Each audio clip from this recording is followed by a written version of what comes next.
Right, let's get started, guys, without any further ado. Before that, a quick formal introduction on my end. My name is Mohammed Shoaib, and I'm a cybersecurity trainer certified from EC Council. EC Council is the leading organization for cybersecurity domain certifications. Okay, and the demo that we have today is on the first foundational course called Certified Ethical Hacking. Okay, and the version of this course that is running at the moment is version 11, the latest one. Okay. So again, before we get started, this is a common question that I usually ask students, again, to understand their perspective on this topic. So again, guys, don't worry, even if you don't know the answer, or if you're not sure about it, still just try to initiate, and let's keep the session a bit interactive and fun rather than just keeping it one-sided. So a quick sample question, like, according to you, in your perspective, what do you think hacking is? Anyone? Again, guys, don't worry. I am not asking for any definitive answers or exact to the point answers. Whatever comes to your mind, okay, whatever you think hacking is, please let me know. Anyone?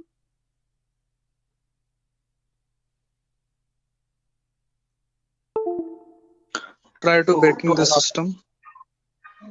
Trying to breaking the system. Is that breaking right? I mean, did I get it right? Break into To the access system? Yes, try to break. to access your personal things like computer, mobile. Oh, okay. Trying to break into the Uh, system or access personal things. Unauthorized access to the system or data. Unauthorized access to the system or data. That's a great answer. Again, all answers are perfectly right. There's nothing wrong with them. Perfectly correct answers. Anything else, guys? Does anyone else want to add anything to it?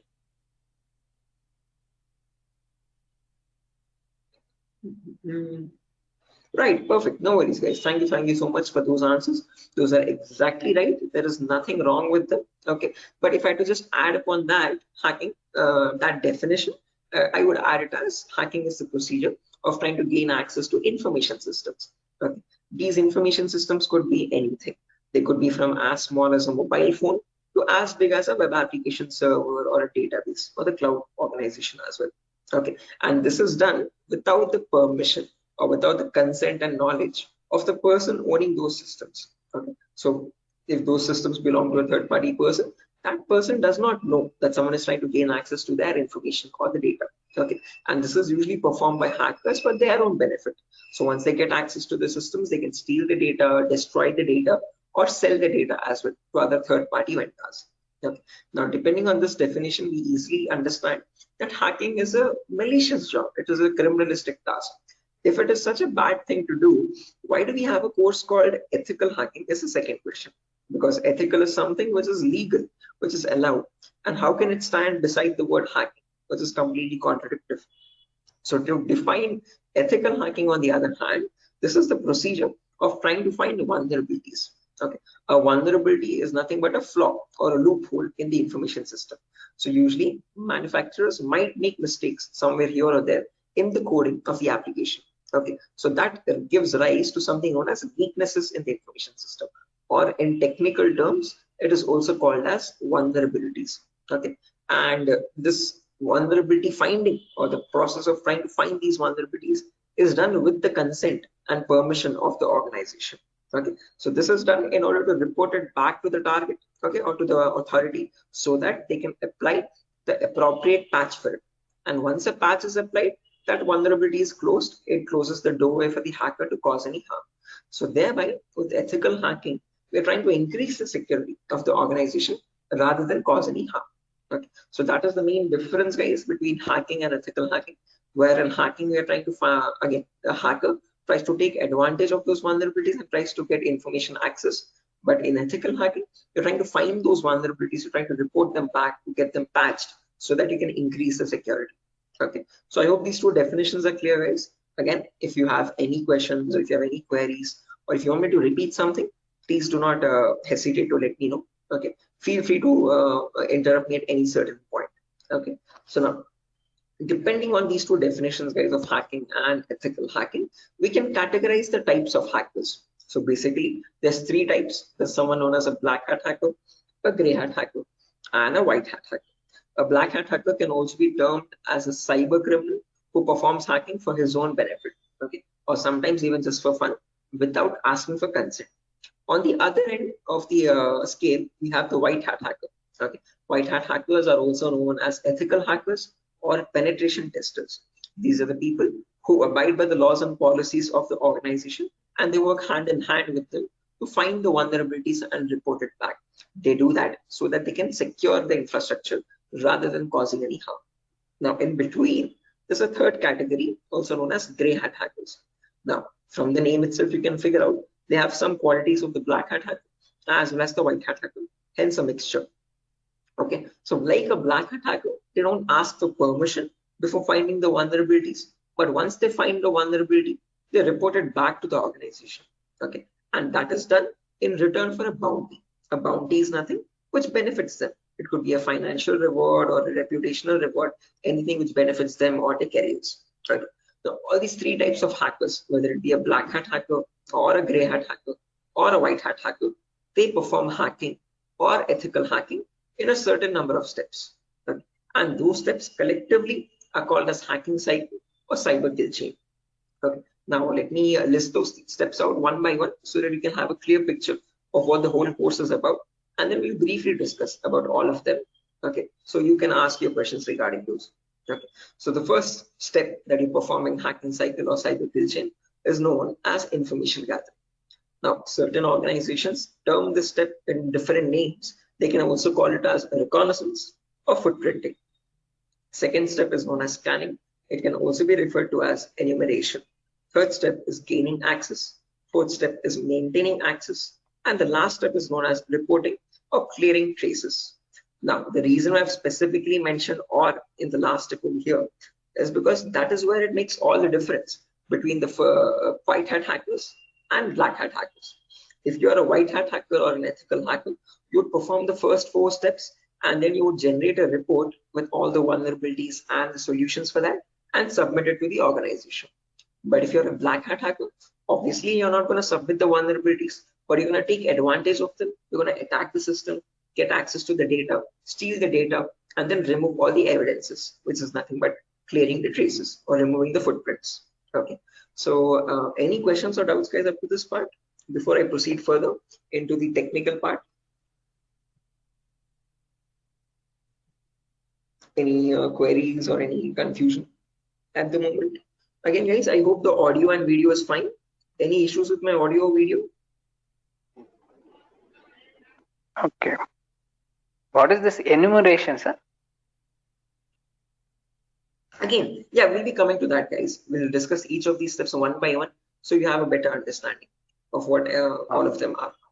Okay. At the moment, until now, here there are no questions, right? Because I guess there's some issues with the audio or video. Some people are exiting and rejoining again. Any issues, any technical issues with my audio or video at the moment? Okay, perfect. Sir, your voice is breaking. Oh, my voice is breaking. 1 second, guys.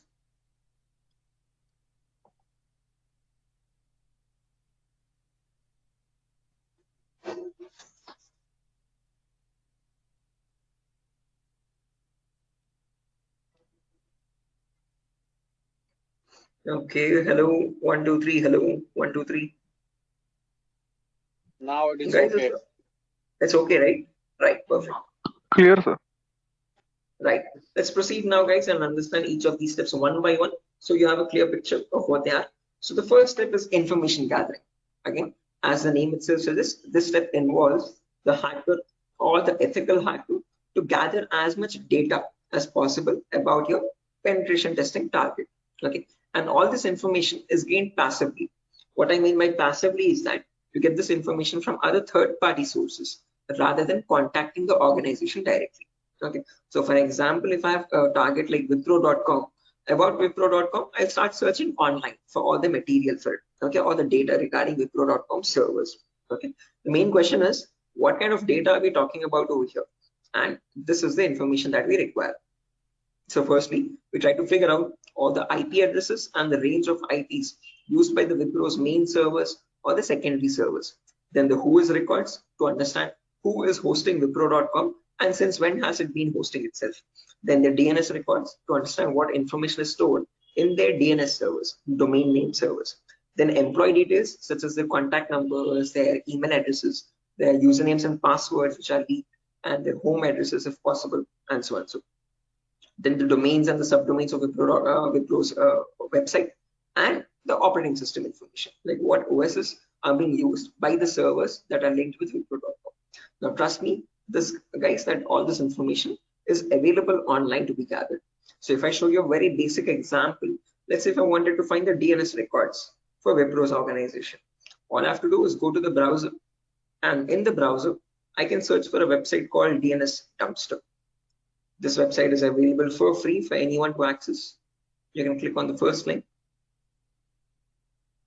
and over here you can just search for Wipro.com, and you can click on search, and now this is going to fetch and give you all the information about the Wipro's DNS servers.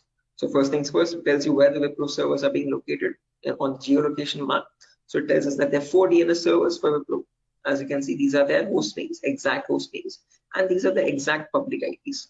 These IP addresses are very important for a hacker or an ethical hacker to proceed with the further steps of scanning and enumeration. Okay. After that, we can see that there's the host record telling us what are the Wipro servers IP addresses and subdomains IP addresses. So this is the main Wipro.com server, which is being hosted on the IP 66.7.148.227. Again, this information is very relevant for a hacker or an ethical hacker to proceed further. Further down, you can also see it also gives us the complete network topology. So this is how Wipro servers are connected to one another, and we have the whole network topology with the host names and their IP addresses. Okay, so this is basically whole Wipro's organization main server data. So again, this data is readily available, guys, for anyone to be accessed. That is not the vulnerability. Wipro themselves manually give out this data so that everyone around the world can access their servers. If this information is not given out, not many people will be able to access Wipro services and the website. Okay, the giving out of information is not wrong over here, but not checking if the information that you're giving is secure or not is the vulnerability. Okay, so we have to see that whatever Wipro is disclosing, all these servers one by one are completely secure. Okay, after information gathering is done, then we go with the next phase, which is known as scanning or enumeration. Now, one of you asked me what scanning or enumeration is. This is nothing but trying to get some extra information about the target by making active connections. What I mean by active connections is that you will directly connect to Wipro servers, and from them you will try to fetch the information. Okay. Similarly, when we talk about enumeration, that is about gathering as much information as possible about all the services that are running on the target organization. So in a Wipro's organization, you might have DNS servers, DHCP servers, SNMP servers, Telnet servers, SSH servers. These are the multiple servers, multiple web servers, or multiple other organizational servers. So about each of that server, you need to get information, like what version of services are they running and what applications are they running. So enumeration is trying to gather information about all the servers one by one by making active connections with them. Okay, so you're directly going to ping those servers and you try to fetch the information from them directly rather than contacting any third-party organization. Now, when we talk about scanning or enumeration, there are 3 types of them. There's something known as network scanning, then port scanning, and then finally vulnerability scanning. In network scanning, we can try to figure out on the target network what all devices are active. Okay, so what operating systems are they using, what servers are available, what client operating systems are there. So trying to understand what all devices are they using, IDS, IPS, routers, switches, what all devices are there. On those devices, then you perform port scanning. Port scanning is where you try to figure out what ports are open, and on those ports, what services are there running. Okay, what applications are there running. Then finally, you perform vulnerability scanning to figure out on those services, are there any vulnerabilities? Are there any weaknesses that you can attack on? So during this phase, we'll be using 2 important tools called Nmap and Nessus. So if I just search for enable Nessus over here, this is the tool that is used in organizations as well. So if I click on the first link, as you can see, this is Nessus Professional. If I click on buy, it's around $4,000 for 1 year subscription. Okay, quite an expensive tool, and this is the same tool that is used in real-time scenarios. So we'll be working on the same tool in our classes as well. We'll try to understand how to use this tool and how to run or perform vulnerability scanning. The reason why I'm showing you all this is just to make you understand that we will be using real-time scenario tools. Okay, whatever is used in organizations at the moment, we are up to date with those tools. Okay, after if I show you example, as you can see, I have the Nessus installed on my system over here. I'll show you how you can install on your system as well, and you can see you can perform various types of scans, and once you scan a system, it shows all the vulnerabilities one by one, the critical vulnerabilities or medium vulnerabilities, information based vulnerabilities. Again, don't get too confused, guys. We'll again learn how to understand this report. What are these vulnerabilities? What are these different levels of vulnerabilities? We'll understand all that. Okay, but basically Nessus is a tool which can perform network scanning or port scanning and try to understand what vulnerabilities are there on each and every system. So this is an automated tool. We'll learn how to perform automated testing and get a report from it. Once you get a report, you need to perform manual testing also. Okay, and that is nothing but our next phase, which is gaining access. Okay, so this is a huge concept. It covers a vast variety of topics, guys. We'll discuss them one by one. Okay, so the first topic that we'll be learning in gaining access is system hacking. So in system hacking, we'll understand how we can crack or bypass a Windows operating system password. So if you have Windows 7 or Windows 8 or Windows 10 or Windows 11, does not matter. Okay, whatever operating system you have, how do we crack that operating system? How do we get the information about their passwords? If you are unable to get the passwords, how can we bypass authentication and get access to the internal files, is what we learn in system hacking. After that comes malware attacks. Malwares are nothing but, in short, malicious softwares.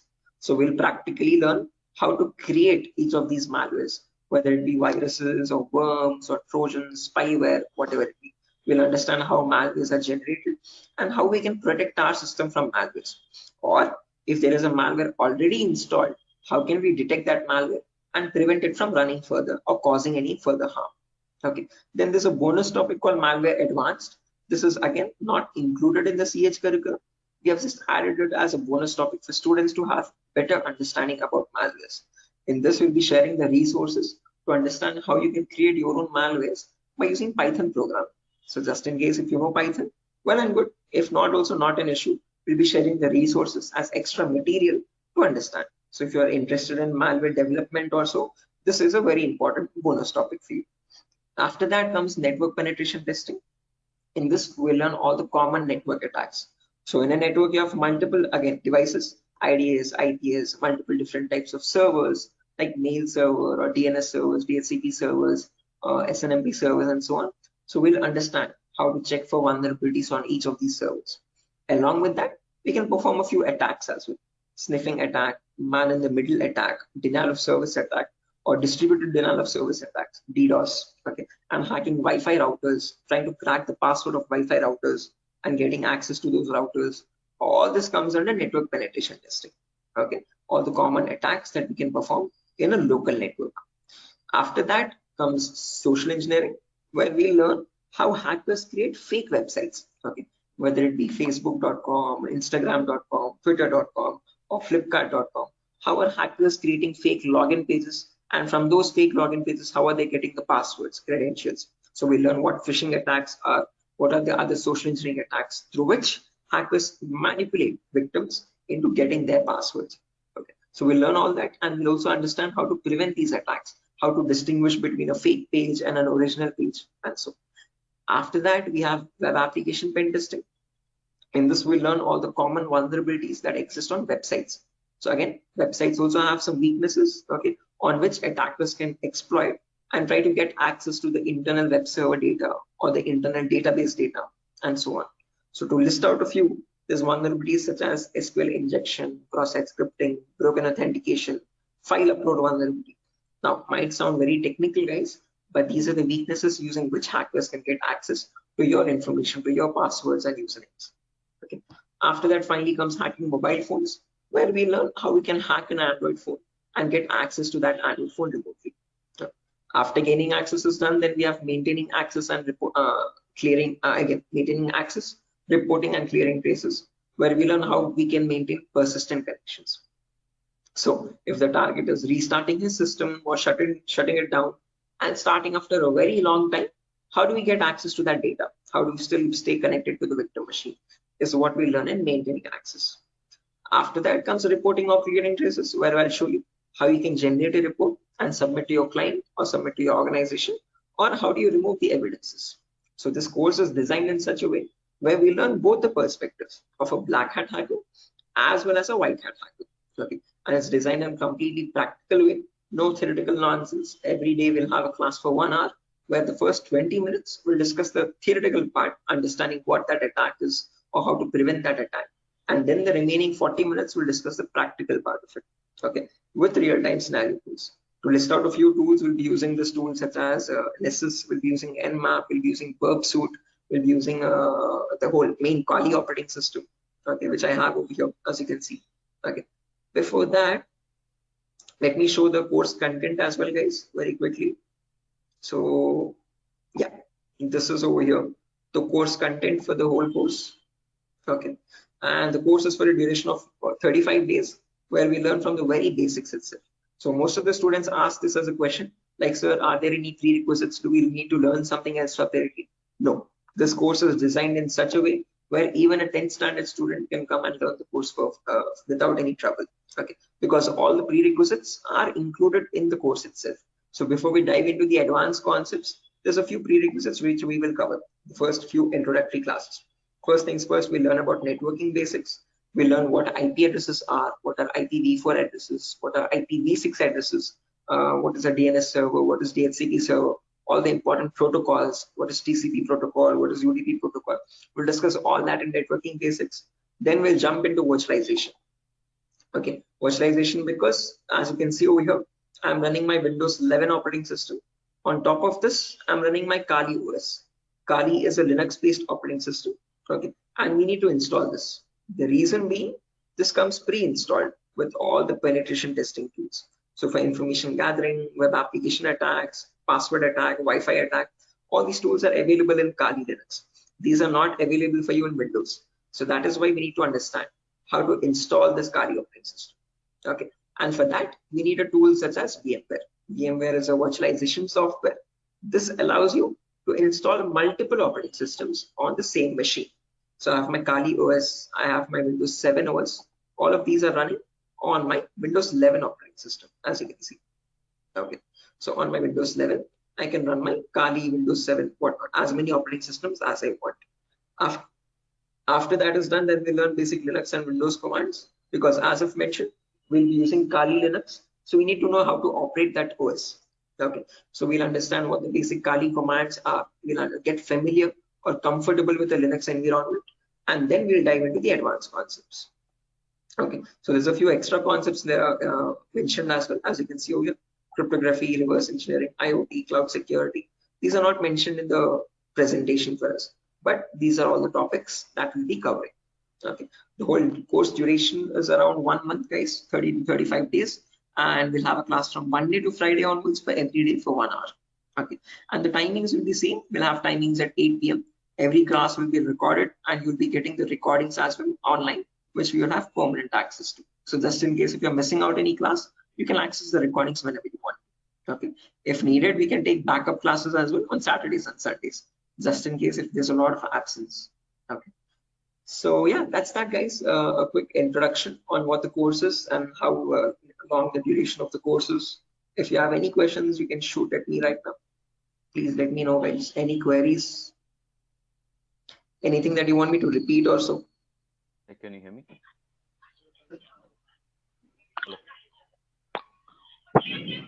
Hello. Yeah, hi. Sir, why we use that websites that you show before this this PPT? Sorry, Yogesh, I didn't get your question. Can you please repeat?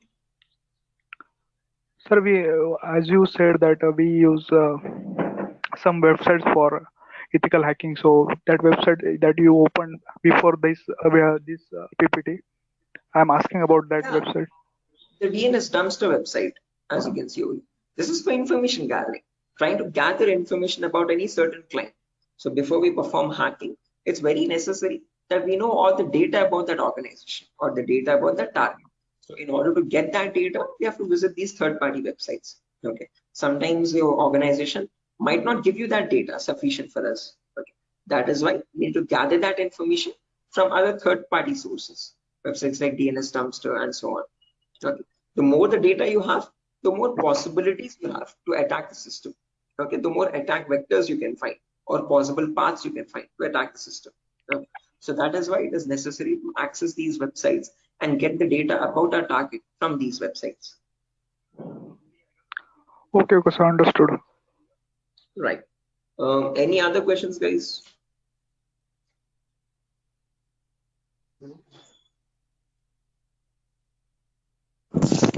Sir, which type of penetration testing we are going to learn here?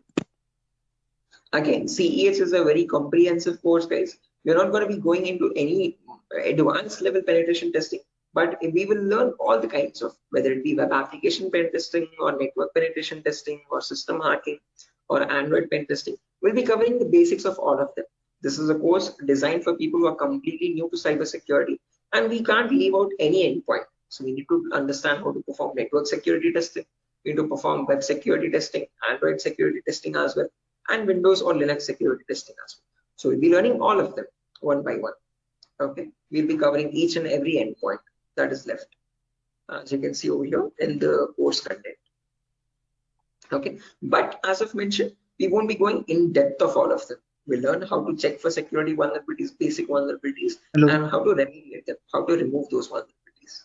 Okay, if you want to learn about any advanced after CEX is done, then you can go with advanced courses such as web application pen testing for bug bounty.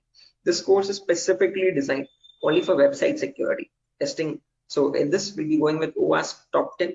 Okay, this is an organization which gives you the list of necessary vulnerabilities that you have to test for, and this course only focuses on web applications, nothing else. Okay, so after CEX is done, then you can choose a specific domain, and depending on your interest, you can choose your specialization.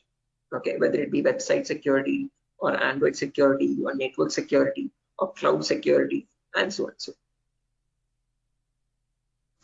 Okay, sir. Thank you. right. Any other questions, guys? No, sir. Right. Okay. After So, course completion, certification provided. yes, if anyone is interested in writing the CEF certification as well, we provide support for that also.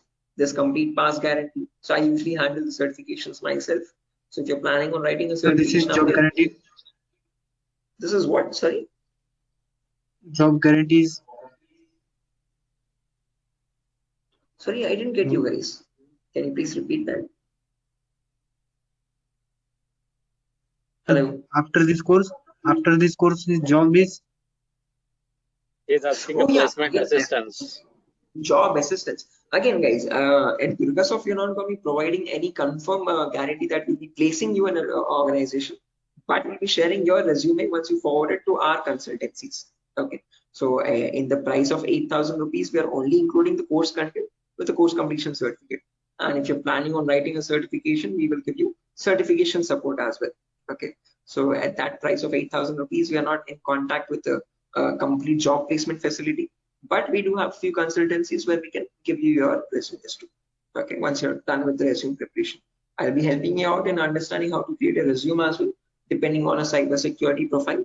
I'll be also sharing the common interview questions, and I have a few references as well to whom I can forward your resumes. Okay. And again, we will be giving you the interview calls, and you can start attending interviews over there. Okay. Again, it depends on your skill set and your practice on how well you do the interview. So we don't guarantee anything, but we will definitely show you where you can start applying. If it's necessary, I can just give you one source now itself. You can, after your course is done, this is the common website that I usually suggest for students, jobs.null.community. This is a website only specifically for cybersecurity job roles. Okay, nothing else. As you can see, null jobs. This is the website. Okay, and these are all the different domains, and you can start searching over here. So if you're a complete fresher, just click on freshers or internships, and these are at the moment these are the available placements.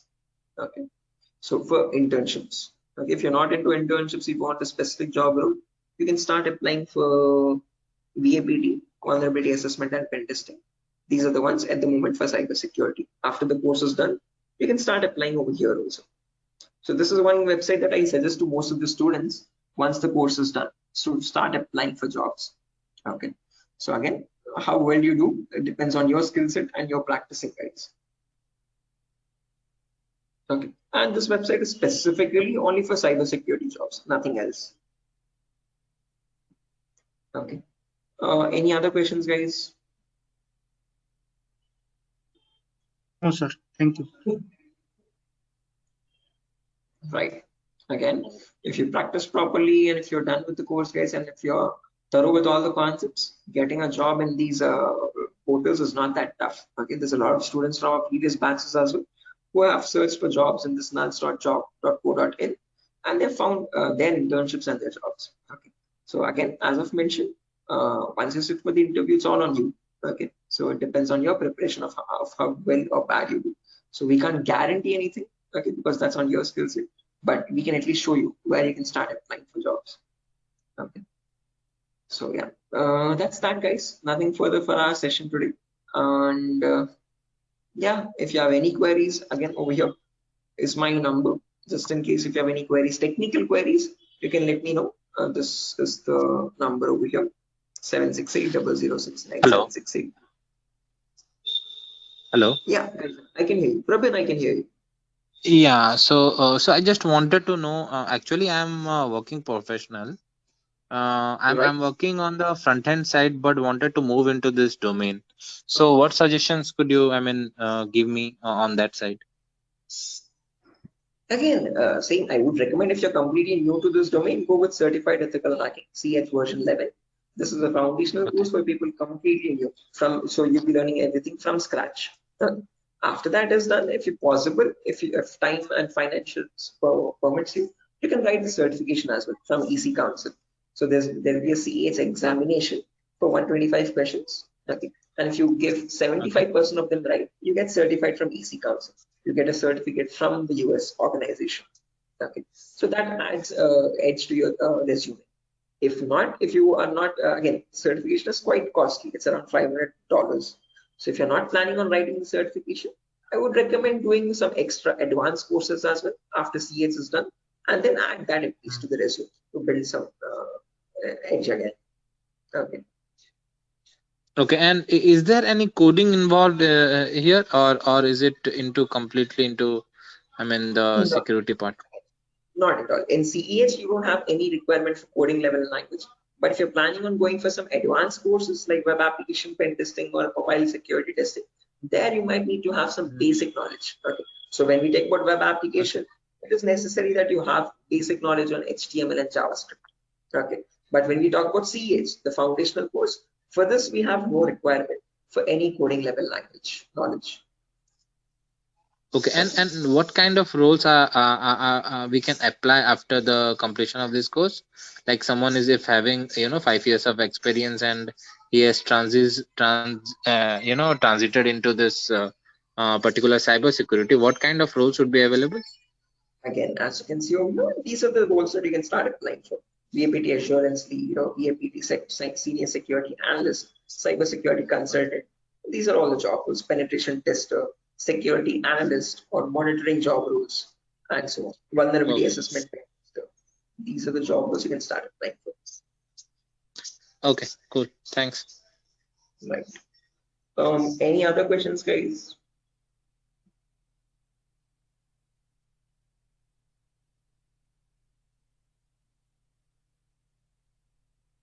Right. Assuming there's no more questions, guys. So yeah, that's that for a session. Nothing further. Again, we'll be starting the course from Monday onwards, guys. Tomorrow and day after tomorrow, we'll be having the same demo. So just in case if you have joined late also, you can join tomorrow as well at the same time. And if not, you can directly join the course on Monday. Okay. If you have any further technical queries, guys, here's my contact number as I've mentioned already. Although if you have any queries regarding the course date or again course fees regarding that, you can contact the institute. Okay. So yeah, that's that, guys.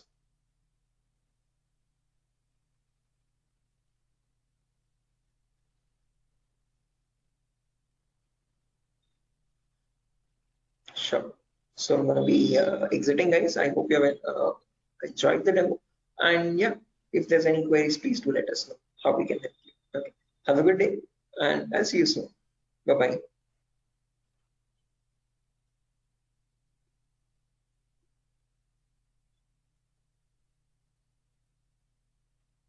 Thank you, guys. Thank you.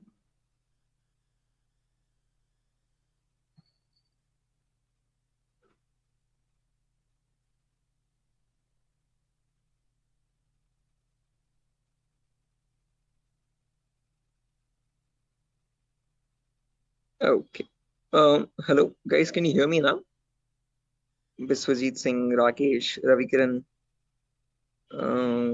Maman, Shiva, Sujata. I hope I'm audible now, guys. Yeah, Biswajit. Can you hear me now? Yes, we can. Right, perfect. So let's just wait for 2 more minutes, guys, for the other people to join as well. And then we'll be starting the session. Until then, if you have any queries or if you have any questions before we start the session, you could please let me know.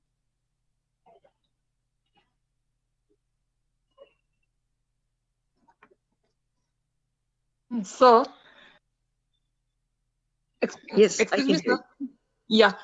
So is this the same demo was on Sunday? Yes, the same demo itself, guys. Oh, okay. I have attended on Sunday, so I thought it would be some different or what. Okay. No, it's the same demo, guys. A shorter version of that same demo. Again, we'll be starting the live classes, or the course is going to start from Monday onwards. So just in case you're planning on joining the course, you can join from Monday. The first class will be on networking concepts. Okay, thank you. Tomorrow as well, we'll have one last demo. So Thursday and Friday, today and tomorrow will be the last demo sessions, just in case. If students have missed out the previous demos, they can join. It's one last chance for them. And then from Monday, we'll be starting the course itself. Yeah, okay.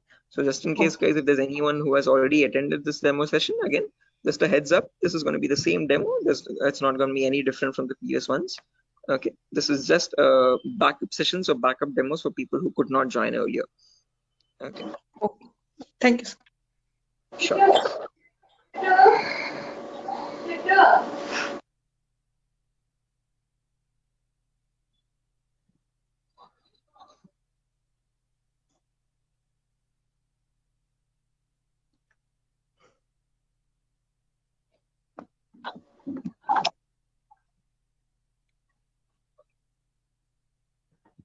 Sir, it means I can directly join on Monday because yesterday I was also present. Yeah, sure, guys. Again, as I've mentioned, it's the same demo. It's not gonna be any different. So this is only for people who are completely new to it, who have not attended the previous demo sessions.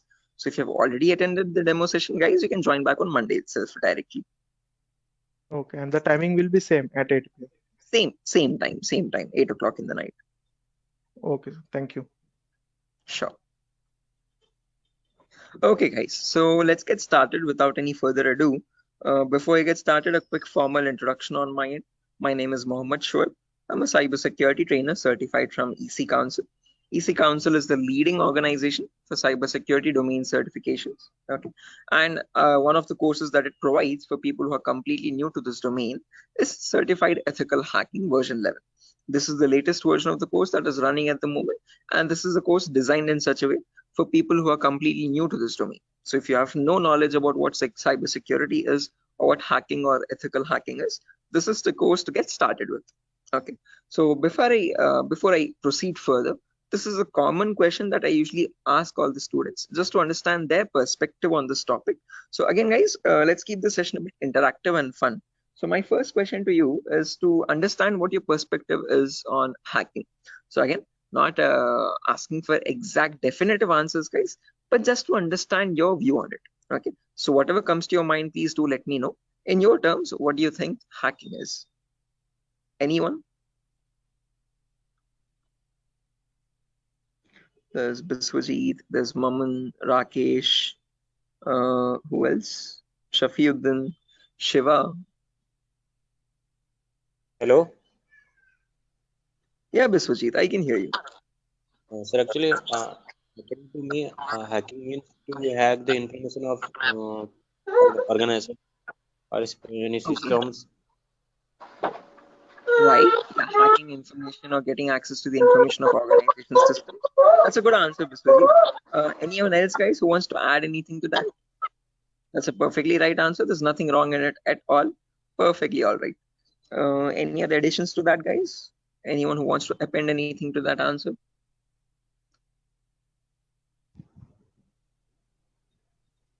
Okay, no worries. Shiva, you were about to say something? Your mic was unmuted for a while. Did you have an answer? Okay, no worries, guys. So let me just add on with Biswajit's answer. So if I had to define hacking on, depending on using on his words itself, hacking is nothing but the procedure of trying to gain access to information systems. Okay, now these information systems could be anything. They could be as small as a mobile phone to as big as a database or a web application server or cloud organization itself. Okay, and this gaining access to these devices is done without the permission and the consent of the person owning those systems. Okay, so the organization who owns those systems has no clue that someone is trying to gain access to their data. Okay, and this is usually performed by hackers for their own benefit. So once they get access to the data, they can steal it, they can destroy it, or sell it on the dark web to other third-party vendors. Now, if hacking seems such a malicious job, why do we have a course called ethical hacking? Is the second question. Because ethical is something which is completely legal. And how could hacking become legal now? That's the main question. So when we talk about ethical hacking, on the other hand, guys, this is the procedure of trying to find vulnerabilities. Okay. A vulnerability, in simple terms, can also be called as a weakness or a loophole in the information system. And using these weaknesses only, hackers try to get access to the target information systems data.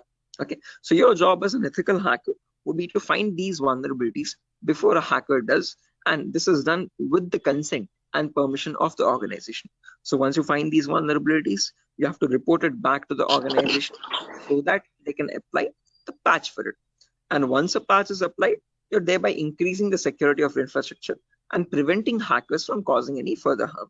So with ethical hacking, you're trying to increase the security and make the infrastructure much more secure and stronger compared to what hacking is. Okay, where you're trying to exploit vulnerabilities. Okay, so you see, are these two definitions clear, guys? Like what is hacking and what is ethical hacking, and how are they different from one another? Because most of the students have a misconception that both these terms are one and the same. No, guys, we're not going to be performing hacking. We'll be learning ethical hacking in the course. Okay, we won't be exploiting the vulnerabilities, but we'll see how to search for them, how to find them in an organization's systems, and how to report them back to the organization. Okay, so that we can prevent hacking from happening. Now, depending on these two terms, guys, we can categorize the different types of hackers as well. So we have someone known as a black hat hacker, then we have someone known as a white hat hacker, and in between there's someone known as a gray hat hacker. Okay, so firstly, the first category is black hat hackers. These people are also commonly referred to as cyber criminals. Okay, these are people who perform hacking for their own benefit, and they do this by asking no consent at all. On the other end of the spectrum, we have the white hat hackers, who are also termed as ethical hackers or penetration testers. Now, these people perform ethical hacking, or in simple terms, penetration testing, to find all the vulnerabilities in the organization. And they do this by asking for consent and by following all the laws and policies set by the organization. So they do not cross any line. They do not perform exploitation of any vulnerabilities. They only work to increase the security of the organization. Now, in between white hat hackers and black hat hackers, there's someone else known as a gray hat hacker. Now, as the name itself suggests, these people have both the qualities of black hat as well as a white hat hacker. Like a black hat hacker, they don't ask for permission before finding the vulnerabilities. But once they find a vulnerability, like a white hat hacker, they report it back to the organization. Okay, they don't take advantage of it, they don't exploit it and try to attack the system, but they report it back so that they can help the organization. But it's a give and take relationship. So it's there's kind of a bargain over here. Okay, the catch is that these gray hat hackers ask for a bounty in return. Okay, a bounty is anything which benefits them. So they could ask for some prize reward, or they could ask for some reputational reward, anything which benefits their career and profile. Okay, and that is why, in simple terms, they are also known as bug bounty hunters. They find bugs in return for a bounty. Okay, so they are hunting for bugs. Okay, now all these three types of hackers, whether we take black hat hackers, gray hat hackers, or white hat hackers, they perform hacking or ethical hacking in a certain number of steps. Okay, and they follow a procedure, a systematic procedure. That systematic procedure is known in simple terms as hacking cycle or cyber kill chain. Okay, various organizations categorize these steps into various numbers, but if I had to summarize it up, there are 5 important steps in hacking cycle or cyber kill chain. Whether you take a black hat hacker or a white hat hacker or any kind of a hacker, he needs to follow the same procedures as well. Okay. Now let me list them out first, and then we'll discuss in detail about each of them, so you have a clear picture of what the whole course is about. Okay. So the first step is known as information gathering. It can sometimes also be referred to as reconnaissance or footprinting. So they are one and the same term, guys. Don't get confused. Various organizations use various terminologies. But whether you hear information gathering or reconnaissance or footprinting, all the three terms are one and the same. After that, you have scanning, which can also be referred to as enumeration. Then you have gaining access. Then you have maintaining access. And then finally, there's reporting or clearing traces. Now, the reason why I've mentioned or over here in the last step in capitals is because to make it a note to understand that this is the only step where you have a difference between black hat hackers and white hat hackers. Now, whether you are any kind of a hacker, whether it be black, white, or gray, the first four procedures are to be followed mandatorily. So you have to follow those first four procedures in the same order. After that, in the end, what changes is the last thing that you do. Okay, if you're a white hat hacker, you would definitely report all the vulnerabilities that you have found with the remediations, with the solutions to remove those vulnerabilities. If you're a black hat hacker, definitely you're not going to be giving any solutions, and obviously you won't be reporting it, but you will try to remove all the evidences. So whatever harm you have caused, whatever data you have stolen, you might leave some footprints here and there. Okay, so that is why it's very necessary that you remove or clear those footprints so that you cannot be traced out and you stay anonymous. So that is known as clearing traces in simple terms. And in our course, we're learning both the perspectives, how we can generate a report and submit to the organization, or how hackers clear the traces and remove all the evidences. Okay. Now, let's briefly discuss about each of these one by one, guys, so you have a better idea on the whole course. But before that, any questions, guys, for anyone? Again, please feel free to interrupt me at any certain point. Do not hesitate to ask a question. Please let me know. Yeah, Biswajit, I can hear you. Sir, is this class is getting recorded? Yeah, this will be recorded, definitely. Every single class that we take will be recorded and it will be uploaded to the Google Drive.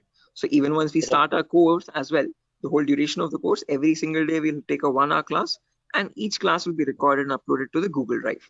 So that just in case if you're missing out, if you're absent for a session, you can access the recordings whenever you want to. Okay. Okay, sir. Actually, from the starting, you told about hacking and ethical hacking. So, could you please briefly tell me? Hacking means like you're hacking the particular credence, some credential information, like something personal information you are hacking. But ethical hacking was that I did not get it properly. Good question. Again, Biswajit, when we talk about hacking, this is something that cyber criminals perform.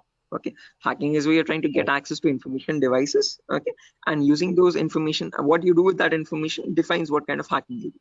Okay, so in ethical hacking, we are trying to understand how hackers are hacking that information. So what are the procedures are they following, and how are they actually finding that vulnerability, and how are they checking for those vulnerabilities on the systems?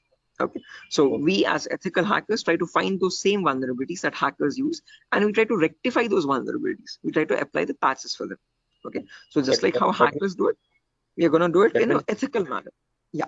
Okay, that means, sir, if a hacker is trying to hack some particular information, and the ethical hackers are there to prevent that through their coding or whatever the algorithms, I think. Exactly. Again, in simpler terms, it's not about algorithms and stuff, but it's about the source code actually. Okay, so whatever it is known as a vulnerability. A vulnerability is a weakness or a misconfiguration of the system. So ethical hackers do the job of finding those vulnerabilities before a hacker can cause any harm. Okay, and once the vulnerability is found, they disclose it to the organization, and organization will remove that vulnerability so that your systems are secure. Okay. Sir, then you told about the black hat hackers, red hat, and gray. So what are the what are the job responsible of the three hackers? Again, yeah, I'll be coming to that as well, Biswajit. So when we talk about ethical hackers, we have a certain few job roles that we can apply for. I'll be discussing that at the end of the class. Okay. Until this part, any questions or doubts? Okay. Hacking cycle. And you information gathering, scanning, information. You will tell detail about this chapter, I think. Right now, yeah, that's the main thing to do right now. I'll be doing that now. Okay. Sir, you continue. Sure. Right. Anyone else, guys, who has any other confusion or any issues with the clarity? Mamun, Shafiuddin, Shiva. Right. Okay. Now let's briefly discuss about each of these terms, guys, one by one, so that you have a better picture of what we are going to be discussing in the course as well. Okay. So the first step is information gathering. Okay. As the name itself says, information gathering is nothing but trying to gather as much data as possible about the target organization. So if we take our client, for example, Wipro.com, for the time being, we need to gather information about Wipro servers. Okay. Now the main question is, what kind of information are we talking about over here? And this is the information as follows. Okay, so we try to gather information such as the IP addresses or the range of IPs used by the Wipro servers, then the whois records to understand who is hosting Wipro's website, and since when it has been hosted, when was it last updated, when will it expire, then the DNS records to understand what data is stored in the DNS servers, then employee details such as the contact numbers, email addresses, usernames and publicly leaked passwords, and domain names of the Wipro.com, subdomains of Wipro.com, and operating systems. So what OSs are they using in their organization? So if I give you a very basic example, I can just go to my browser, and in the browser, I can search for a website called DNS Dumpster. This is a common website that I usually show in the demo sessions. So if I search for DNS Dumpster, I get the first link.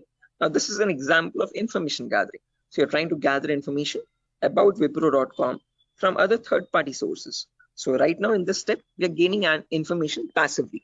What I mean by passively is that we are not contacting Wipro.com directly, but we're trying to gather information about Wipro.com from other third-party sources, such as DNS Dumpster. Now when I click on search, I can notice this gives me all the information about Wipro's DNS servers. Okay, so at the moment Wipro has 4 DNS servers with these host names and these exact public IPs. So these IP addresses are very important for a hacker or for an ethical hacker to proceed further in the further steps of hacking. Okay, after this information is given out, we can see the mail servers, we can see the DNS servers, we can see all the host records, which are nothing but the main servers of Wipro.com, the main domain name and the other subdomains, and their exact public IPs. Scroll down much further, and you can see the whole complete network topology. So this is how Wipro's servers are connected to one another. Okay, so these are all the servers of Wipro. Okay, the main domain and all the subdomains, and the mail servers also, mail or DNS servers. Okay, so this gives us complete information of all the endpoints that you have to test for complete security of Wipro. Okay, now this information is given out by Wipro itself. It needs to be given out. It is mandated so that people can access their services. Okay, what that is not the vulnerability, guys. Giving out the information is not the vulnerability, but not checking if each of these endpoints are secure or not is the vulnerability. So a pen tester or an ethical hacker needs to check for each and every endpoint and see to that that on each of these servers there are no unnecessary ports running or unnecessary services running which are having vulnerabilities. Okay, so now next comes the scanning phase. So after you gather information like this about a target organization, then we go with the scanning phase. Okay, scanning is where we get some extra information by directly contacting the servers. Okay, so to gather more information by making active connections with the direct target. So in this phase, we'll be using 3 types of scanning. There's network scanning, port scanning, and vulnerability scanning. In network scanning, we try to figure out on the target network, on the target organization, what all devices are being used. So if we take Wipro, for example, in Wipro's company or in Wipro's office, what all devices are being used? What servers are they using? What firewalls are they using? What IDS, intrusion detection systems or intrusion prevention systems are they using? And what all services are they using? DNS, DHCP, and so on and so. Okay, once we know that, then we perform port scanning to figure out all the services as well and their version details. So if they're using DNS service, what version of DNS are they using? If they're using mail services, what mail services are they using and what versions are they? Okay, finally, we perform vulnerability scanning to find the weaknesses on those servers. So if there's any application with an inbuilt weakness, or if there are any misconfigurations like weak password or default unnecessary ports open, all that comes under vulnerabilities. So we scan for vulnerabilities by using some automated tools. Okay, so if I go to the browser now, I can show you one of the very important tools, which is Tenable Nessus. So this is the same tool that is used in organizations, guys. As you can see over here, quite an expensive tool as well. If you click on buy, You can say it's around $4,000 or so for 1 year subscription. And we shall be using the same tool in our lab setup, in our classes. So let me show you how the tool looks like.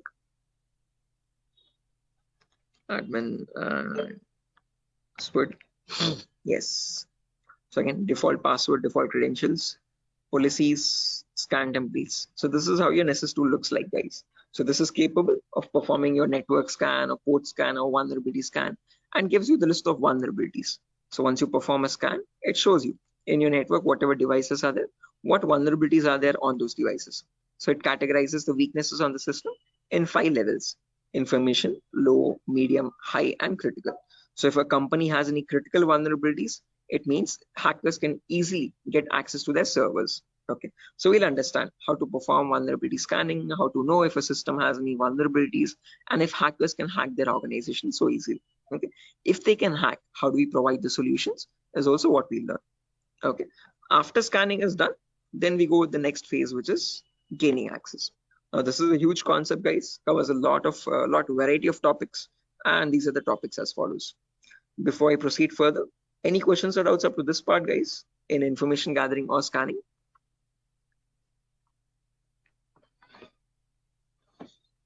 Biswajit, Mamun, Shafiuddin, Shiva. Please do not hesitate, guys. If you want me to repeat something, I will definitely do. Sir, Yeah. Sir, please repeat that first part. Which one? Like before gaining access, you told about some gathering information. Like I understood that what if their system in vulnerability in the system, so hackers are easily hack that system. So I understood somehow. Oh yeah, in information gathering, again, Biswajit, as I've mentioned, we try to gather information from other third-party websites. So there's websites like DNS Dumpster, Hunter.io. So from other third-party sites, we gather information about the target. After that, then we perform scanning. So we directly get access to target servers or whatever target it is, whether it is Wipro.com or so and so. Okay, and in their target organization, we perform the scanning to figure out in their network what devices have what vulnerabilities. So in my local network, I have scanned for 3 devices, and in each of these devices, I can see the weaknesses on each system. Okay, tells you what the weakness is. Okay, if there's an unsupported OS, what is the solution to remove that vulnerability, and what can be performed with that vulnerability. So this scanning tool gives you that up-to-date information. Okay, so this is all this all comes under automated vulnerability scanning. Okay, so this is something that you always perform in an organization to test for vulnerabilities on different systems. Okay, it's a software. Yeah, it is a software. This is the Nessus tool. The Nessus tool is nothing but a software that we have. Okay, sir. Okay. Right. So this is the same tool that is used, the same software that is used in organizations as well. Okay, and we'll be running in real-time scenario. Whatever tools that are being used, we work on them in real time. Okay. So yeah, now proceeding further, after all this is done, then we go with the gaining access phase. This is where we try to perform various kinds of attacks to get access to the systems. Okay, once we perform the scanning, once we know that these are the vulnerabilities on which you can attack on, next part is nothing but to attack directly, which is nothing but penetration testing. So in this, as I've mentioned, there's a huge set of topics. Okay, so let me discuss them one by one. So first topic that I will be discussing is system hacking. So in system hacking, we learn how we can hack or crack or bypass a Windows operating system password. So whether it be Windows 7 or Windows 8 or Windows 10 or Windows 11, doesn't matter. How do we crack or how do we bypass the password is what we learn in system hacking. So if your system is password protected, how can you crack and understand what the password is in clear text? Or if you're unable to crack it, if it is too tough to crack, how can you bypass that password and still get access to the internal files is what we learn in system hacking. After that comes malware attacks. Malwares in simple terms are nothing but malicious softwares, and we'll practically know how to create each of these malwares. So people think that viruses are on the only malicious software is available on internet, but that's a misconception. We have multiple malicious softwares. We have viruses, we have worms, trojans, backdoors, spyware, rootkit, whatnot. There's tons and tons of malwares, and there's thousands and thousands of malwares added every single day. So we'll practically learn how to create each of these malwares and how to prevent our system from getting attacked by these malwares, or how to detect for malwares on our system. Then comes network penetration testing. Okay, In network pen testing, we learn all the common network vulnerabilities. Okay, so in an organization, in a local network, there are multiple services. There's DNS service, Telnet service, SMTP service, DHCP service. These are all the services or protocols used in a common organization. So we learn how to test for weaknesses on each of these servers. And after that, we'll also learn how to perform network attacks like sniffing attack, man-in-the-middle attack, DOS attacks, or hacking Wi-Fi routers and cracking Wi-Fi router passwords. All this comes under network pen testing. Then comes social engineering, where we learn how to crack passwords from websites. Okay, so how do hackers make fake login pages, Facebook page, Instagram page, or a Flipkart login page, bank login pages? How do hackers get your passwords from these pages? Okay, how can they create fake login pages and send them to the victims and perform phishing attacks? All this comes under social engineering. Then finally comes web application pen testing, where we learn all the common website weaknesses. Okay, is this useful for SOC analyst role? Yeah, Shafiuddin, we'll be discussing a very basic tool called Splunk as well. That is very important for your SOC analysis role. Okay, SOC is nothing but Security Operations Center, guys, just in case if anyone is confused. Okay, in SOC job roles, we usually see how to monitor and detect threats. Okay, threats are nothing but attacks. Okay, so for that, we'll be discussing a very basic tool, a very important tool actually, but the very common tool used in SOC, which is Splunk. So this course was helpful for that as well. Shafiuddin. Okay, now after that, coming back to our topic, guys, as I've mentioned, we'll be discussing web application vulnerabilities, where we learn all the common website weaknesses. Now again, this might sound a bit technical, guys, okay, but these are a few common weaknesses that exist, such as SQL injection, cross-site scripting, broken authentication, file upload vulnerability, and so on. So these are the weaknesses that hackers use to get access to the web server, okay, or the databases in the backend. Okay, after that, we have hacking mobile phones, where we learn how to hack or crack an Android application phone. Okay, so how do we use Trojan attacks and get access to the Android phone remotely? Okay, after this is done, then we have two small topics, which are maintaining access and reporting or clearing traces. So this is the most important concept, guys, gaining access. After that, we need to know how to maintain persistent connections. So how do hackers maintain a connection even if the system restarts? Okay, is what is known as maintaining persistent connections. After that, we have reporting or clearing traces, where we'll see how to generate a report and submit to the organization. Or if you're a black hat hacker, how do they remove all the evidences? How do they clear the traces? Okay, now, since not everyone is from a technical background or might not be from a technical background, we will discuss a few prerequisites as well. Okay, so the course is designed in such a way where you don't have to learn anything separately from outside. So if this is in a way to even a 10th standard student to understand this course in a simple and sufficient manner. Okay, so before we dive into all the advanced concepts, we'll be discussing these 4 prerequisites or 4 to 5 prerequisites. So first we'll learn basically what ethical hacking is, or how is it different from hacking. Then we learn virtualization. Okay. The reason why we need to learn about virtualization is because we'll be using a tool called VMware. So as you can see on my desktop, this is my Windows 11 operating system, and on this I have my VMware application. Okay, this VMware allows me to run multiple operating systems on one single machine. Okay, so as you can see, I can run my Kali OS, I can run my Windows 7 OS, Ubuntu OS, and so on and so. Okay, the reason why we need virtualization is because we need to run something known as Kali Linux. This is a Linux operating system, guys. Okay, and this is very important for us because this comes pre-installed with all the penetration testing tools. Okay, for hacking tools or ethical hacking tools. As you can see over here, there's information gathering tools, there's web application testing tools, there's password attacking tools, Wi-Fi attacking tools, and so on. So these are the tools that specifically come only with Linux OS. Okay, they're not available in your Windows operating system. So that is why we need to know how to install this operating system and how to use this out. Okay, again, one good thing is this is completely free and open source. Anyone can download this operating system from the official website kali.org. Kali.org. Okay, so how to download this and how to install this is what we learn in the virtualization class. After that is done, then we will go with basic Linux and Windows commands. So as I've mentioned, Kali is a Linux OS. So we need to understand how to use a Linux operating system. What are the basic commands in Linux and how is it different from Windows operating system? After that, we learn basic Windows server configuration, how to configure a DNS server, how to configure a web server in Linux, in Windows OS. Okay, and after all that is done, then we go with the important concepts. Okay, information gathering, scanning, enumeration, then gaining access, maintaining access, all that comes after that. Okay, so until these concepts are done, then you'll be ready for all the advanced concepts. So this is designed in such a way where you don't have to learn anything separately from anywhere else. Okay, so after that, again, there's a few bonus concepts as well, guys, such as cryptography, reverse engineering, IoT, cloud security, Splunk. So these are not included in other institutes. Okay, these are a few concepts that we have specifically designed in such a way so that you can proceed further and learn advanced courses as well if you're interested.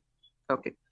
So yeah, that's that, guys. Again, one last thing, the whole course is for a duration of 1 month, where you'll have classes from Monday to Friday, every day for 1 hour.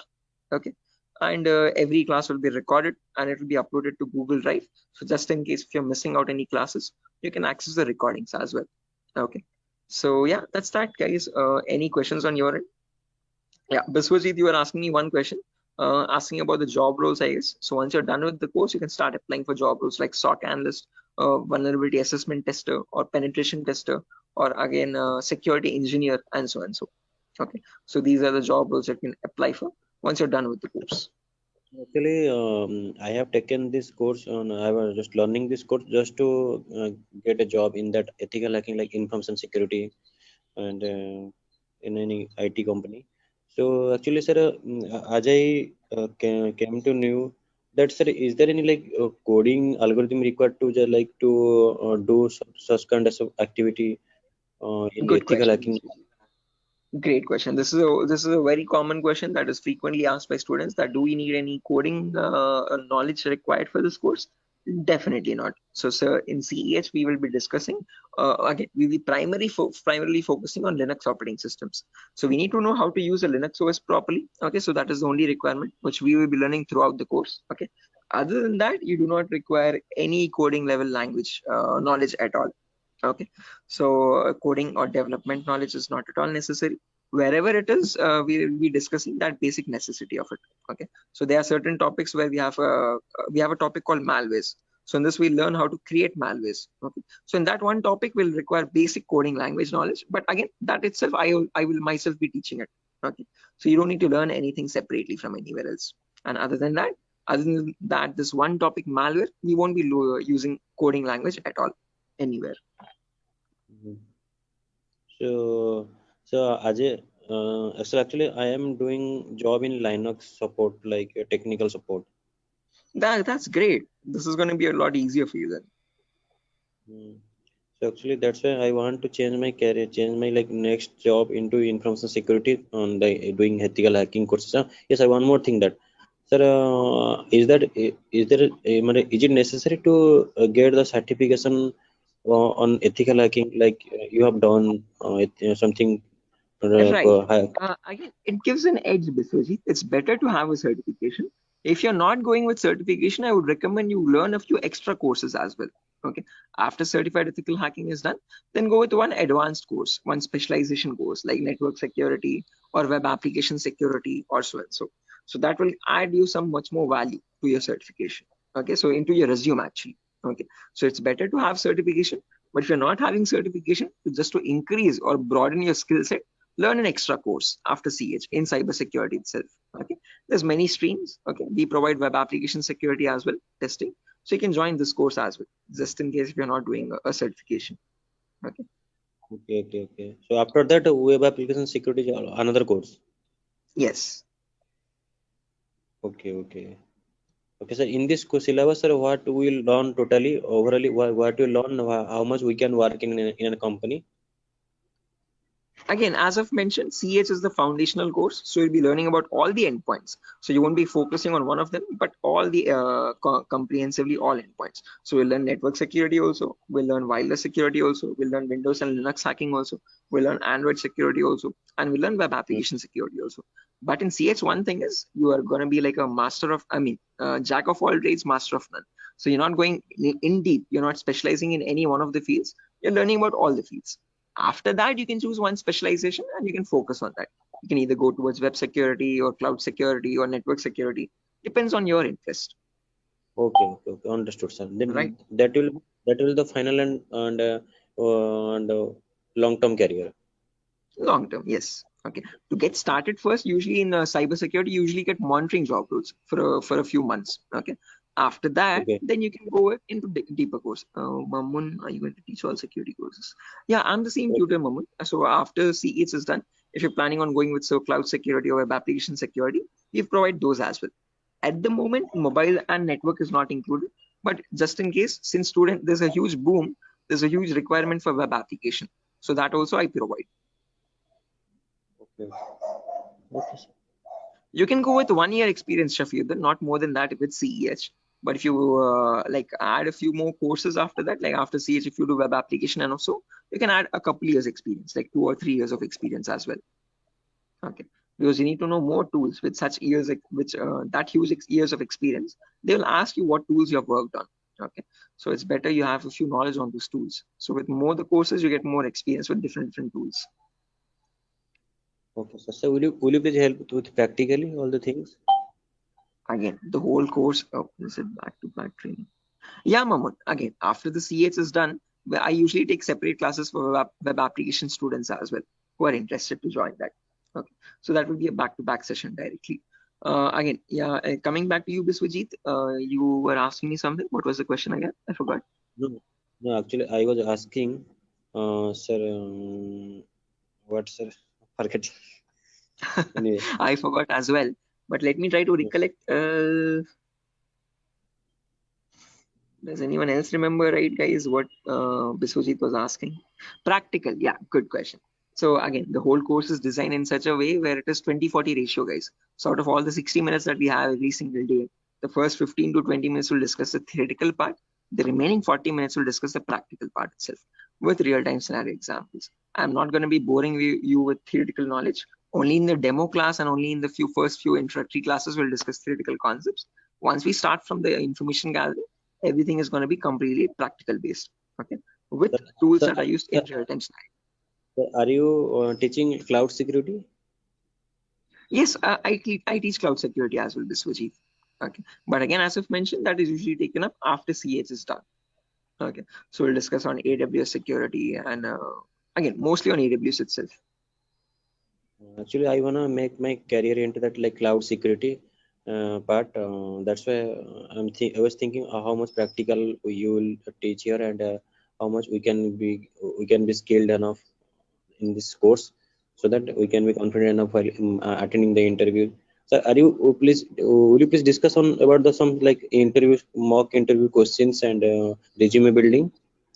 Definitely, I will help you. I will send you sample resumes as well to understand how to create a resume for a cyber security profile. Okay, and along with that, I'll also share the commonly asked interview questions. So I have a PDF document prepared for that specifically, which I share with all the students after the course is done for all the cyber security related interview questions. Okay, so I'll be sharing all that as well. Okay, sir. No, because I have planned after completion of this course, I have planned to move on cloud security by practicing those questions and all the practical things. Definitely. Again, if necessary, I'll be sharing the resources as well separately for you regarding your cloud security content. Okay. So if you're planning on doing a course after CS is done, then you can contact me for that. We can do that course separately. Okay, sir. Okay, it's not included with Durga Soft at the moment, but again, yeah. Okay, sir. Sure. Any other questions, guys, at the moment?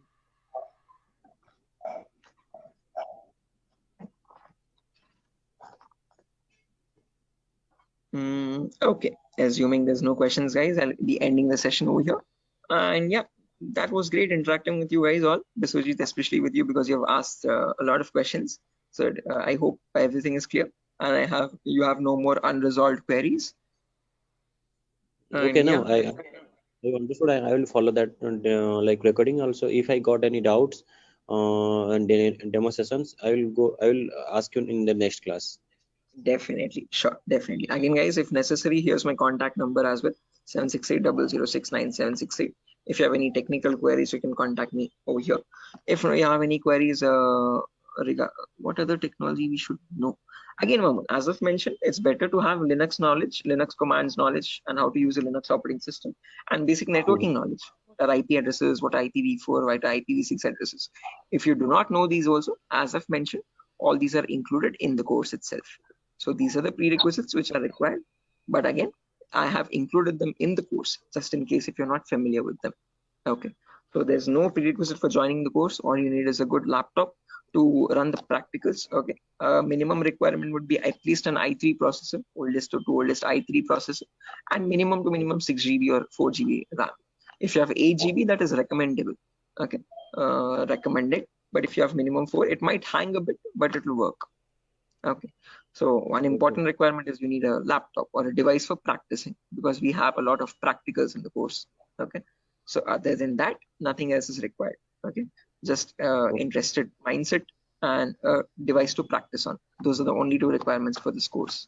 Nothing more. Okay. All right. So yeah, that's it, guys. Nothing further for the session today. If you're interested to join the course, you can join this from Monday. We'll be having the first class on Monday for networking concepts. Okay. And after that, yeah, tomorrow as well, there's another demo session. So just in case if anyone is planning to join a demo again, you can join it tomorrow at the same time. If not, we'll be starting the course from Monday itself directly. Okay, thank you, sir. Okay, guys. Good day. Thank you for joining the session. It was great interacting with you. And I'll see you soon, guys. Bye-bye. Have a good day. Thank you, sir. Good night. Thank you, guys. Good night.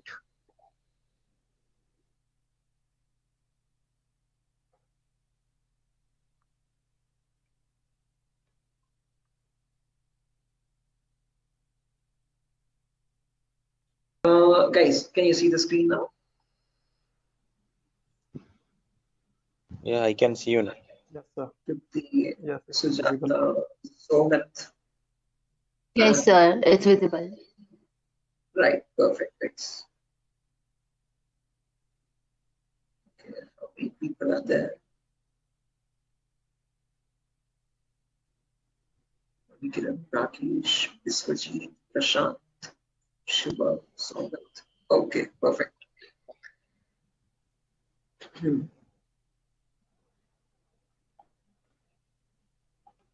Okay, guys, let's get started with the session without any further. I am already a bit delayed in starting the session, so sorry for that, guys. I was stuck in a work. There was an issue with a security vulnerability actually with one of the organizations, so stuck with that. But anyways, let's get started with our class today. With our first session today will be on basic networking concepts. Before I get started, any issue with my audio or video? Anyone? Is everything fine? Can I proceed Yes, with the sir. class? No, actually, we are getting some like noise. A kind Oh, of there's some issue. background. Yeah, Yes, they're we not can call it not as a kind of. not clear. Sir. 1 second. Thank you. 1 second. I'll just change my microphone. Just give me a second for that. Yes, yes.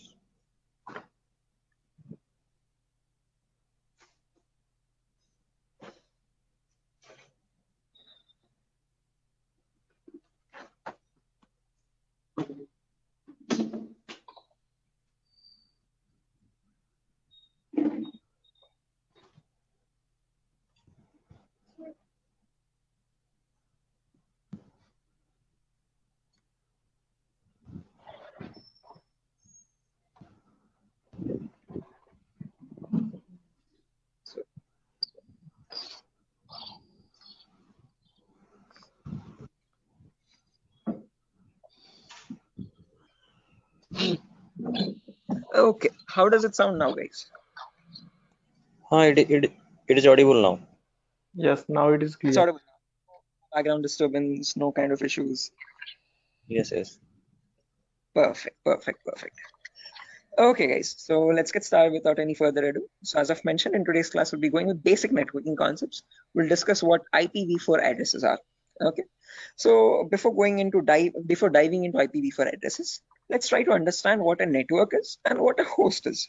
Now, these are very two simple words that you keep coming across every single day. Okay. A host is nothing but an information device. Okay.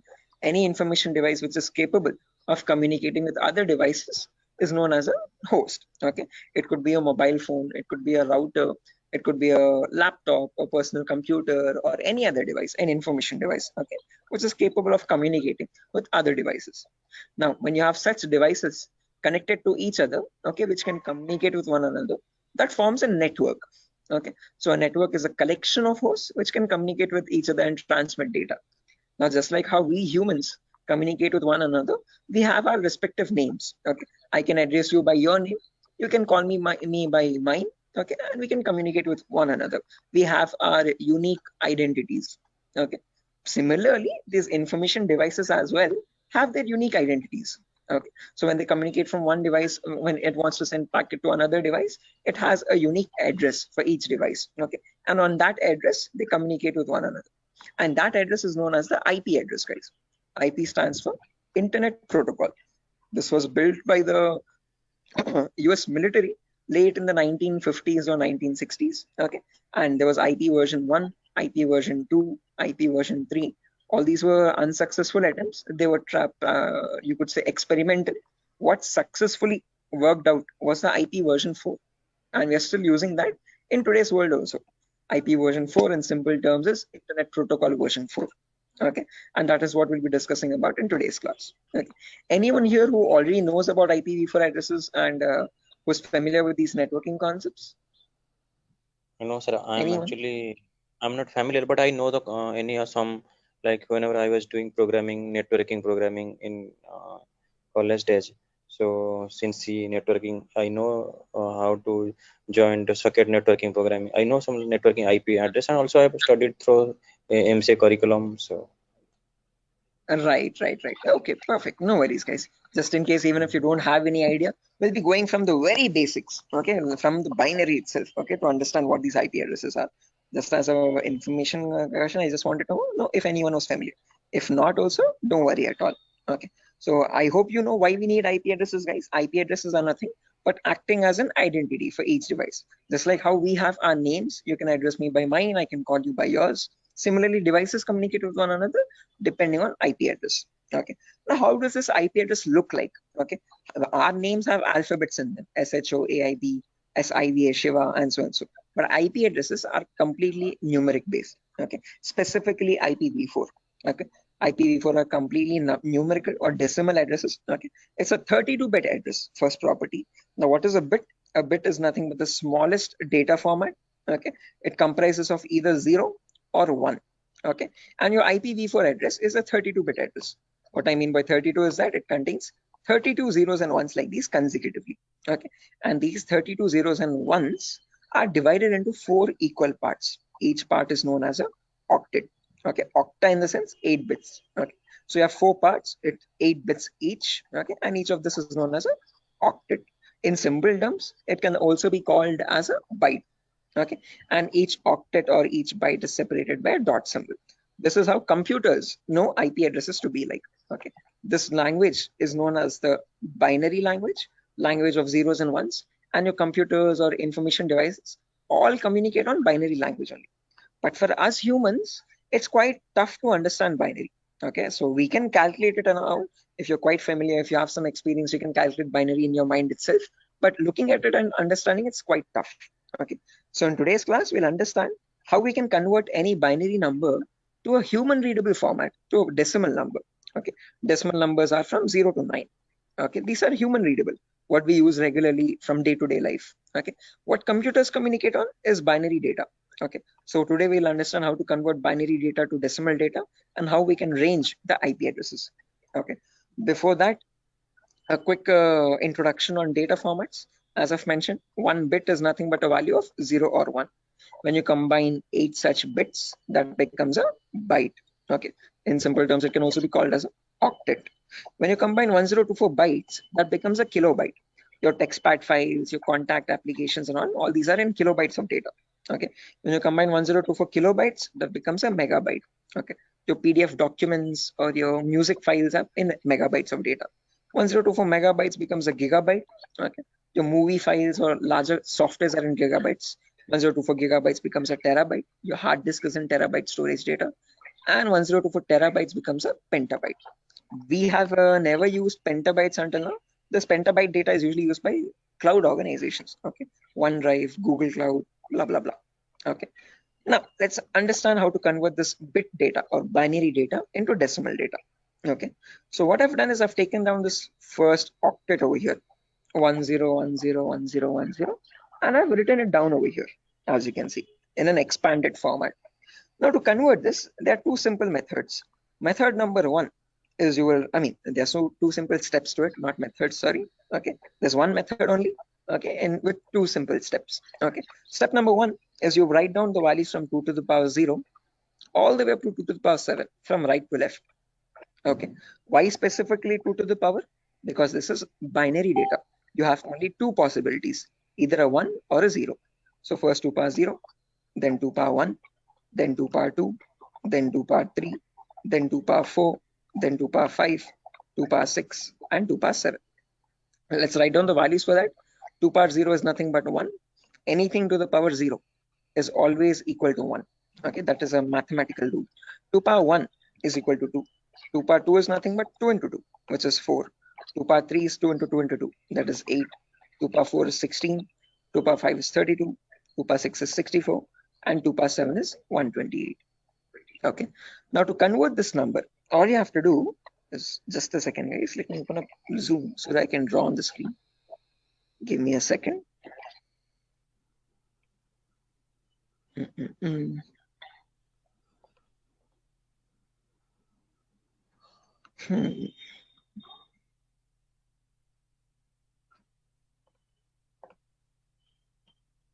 Right, perfect.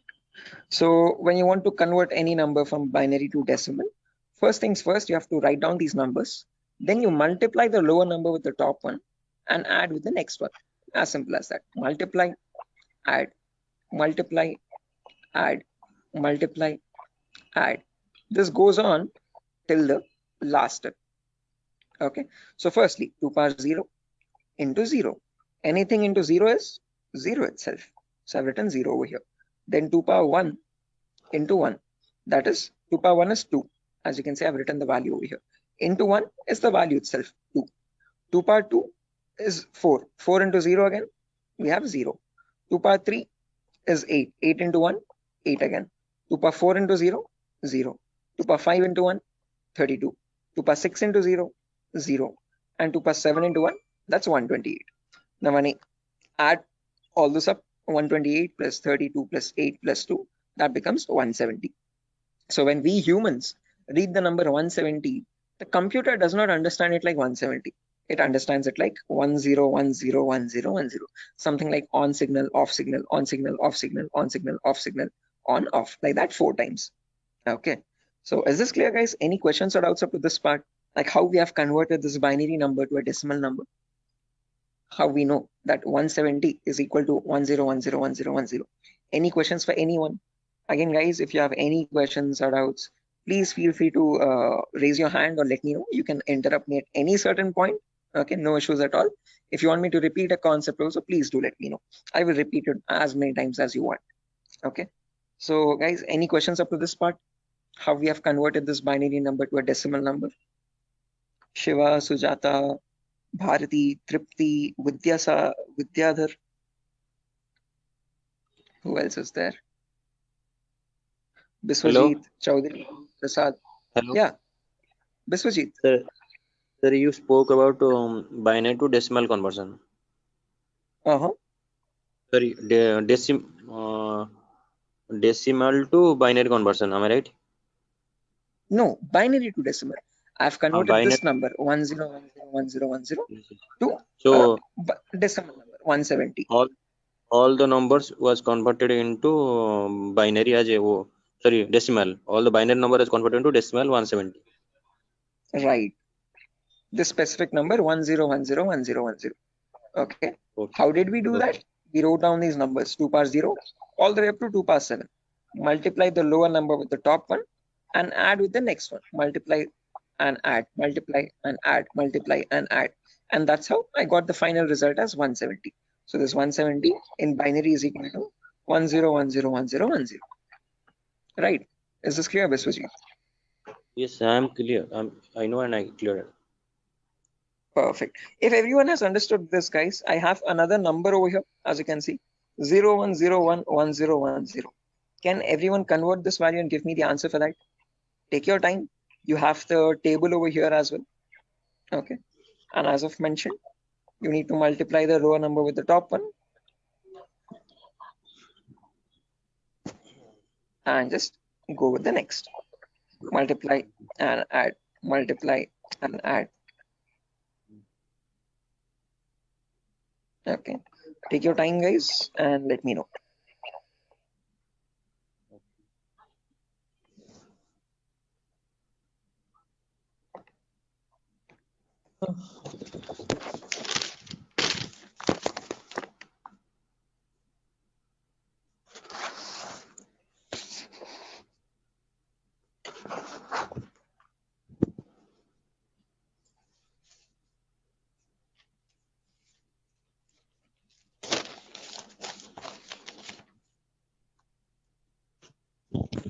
Is it 90?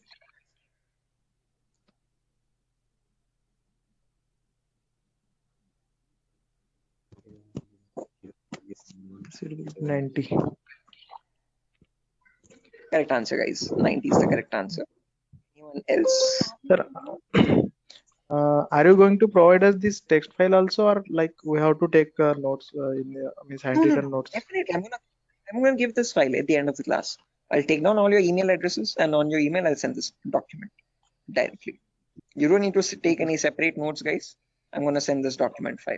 Just in case, as the class goes on, if you want to take down any running notes to note down any important points also, you can. Okay. But all these documents, all these notepad files will be given to you directly. Okay. So yeah, guys, I've received a correct answer from a lot of people over here.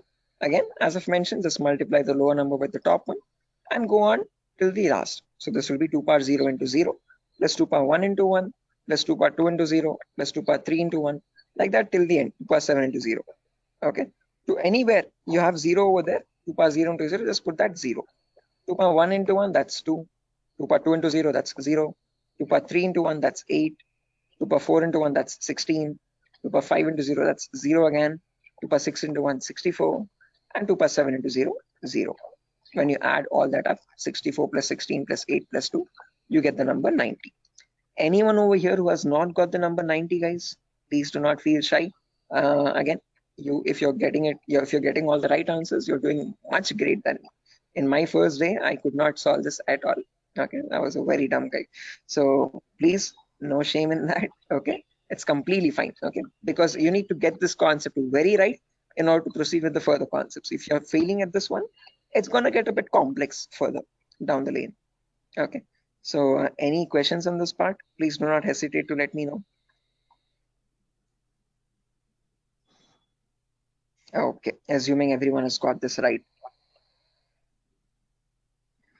With the other, yeah, exactly. The reason I'm showing you all this is to understand the range of IP addresses now. That's a great question. I was about to ask you. Again, I tell you myself, like in a real-time scenario, you would never have a necessity to convert a binary number to decimal or vice versa. But the reason why I'm showing you this is so that we can understand the whole range. So if you remember, I've told you, IPv4 addresses are 32-bit address. Okay, so in that 32-bit address, if I wanted to get the first IP address, all I have to do is put all zeros everywhere. Okay, now when you put all zeros everywhere, when you convert that, you get the final IP address as 0.0.0.0. Okay, but if you want to get the last IP now, you have to put all ones everywhere.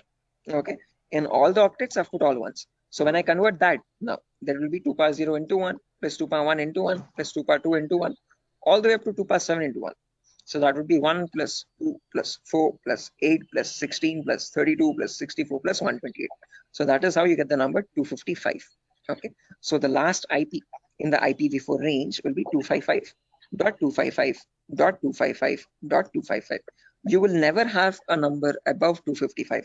The reason being, now you know, because when you convert from binary to decimal, the maximum number you can get is 255 only. So you can never have an IP address like 300.250 or 700.150, something like that. Okay, that's an invalid IP. Okay, whatever IP addresses you have, those numbers will always range between 0 and 255. Okay, is this clear, guys? Everyone? Why only specifically 255? Yes, yes. Any questions to this part? Perfect. No, this is now the maximum. Maximum. Yeah, guys, was someone asking a question? No, I just asked you. This is the maximum IP address to be connected, and maximum host to be connected. Yeah, that's the last IP address you could get in the IPv4 range, Biswajit. No, this is the like from 0 to 255 hosts should be connected, I think. Not necessarily. When we talk about IP addresses now from 0000 to 255, 255, 255, 255, we have around 4.3 billion IP addresses in total. Okay. What you're referring to is classes, guys. Class A, B, C. In class C, you can connect only 255 hosts. That is a much ahead concept. We'll reach there tomorrow. Okay. That's class C. Yeah, Vidyadhar. Exactly. Okay. So we have not come up to there, guys. So let's not jump ahead. That might confuse the other students. Okay. So we'll go in a very slow pace. Okay. We'll go step by step. Okay. Let's try to now we know the range of IPs. We know what IPv4 addresses are, how they look like. Okay, and what are the total like numbers, where are they starting from, and what maximum number can they hold. Okay, we know they start at 0000 and they end at 255, 255, 255, 255. Now in between these two numbers, how many addresses do we have is the main question. Okay, how many IPs are there? Okay, so for that, let's try to understand the sequence of sequence of IP addresses. Okay, and again, to understand sequence of IP, there are two simple rules. Rule number one is always start with the rightmost value. So if this is the first IP, 0000, next IP will be 0001, next IP 0002, next IP 0003, next IP 0004. This will go on up to 000255. Okay. After that, can I have an IP like 000256? Is this possible? No. Yes, this is not possible because 255th is the last IP that you can get in any octet. You cannot get a number above 255, guys. It is a very golden rule that you have to remember. Okay. Now, once this octet has reached the maximum value, there comes the rule number 2. Only after the rightmost octet has been completely filled, then go to the left value. Okay. And after going to the left value, reset the rightmost value back to 0. Okay. What I mean by that is now this is completely filled. So now this left value 0 changes to 1. Okay, and the rightmost value 255 again resets back to 0. Okay, so next IP after 000255, next is 0010. Now don't directly jump from 0010 to 0020. That is wrong again. Okay, rule number 1, always go with the rightmost value first. So after 0010, you have 11, then 12, then 13, then 14. This goes up to 1255. Okay, after that 20, then 21, then 22, then 23, then you have 2255, then 30, 31, 32, 33, then 3255. Like that, it will repeat again and again and again. And somewhere you'll have 2550, 2551, 2552, 2553, 255, 255. Now, both these octets are filled, guys, as you can see. Okay. Again, rule number 2. Once the rightmost octets are filled, what it signifies? Those are the IP addresses, guys. Okay. So those are the IPs that devices can get in total.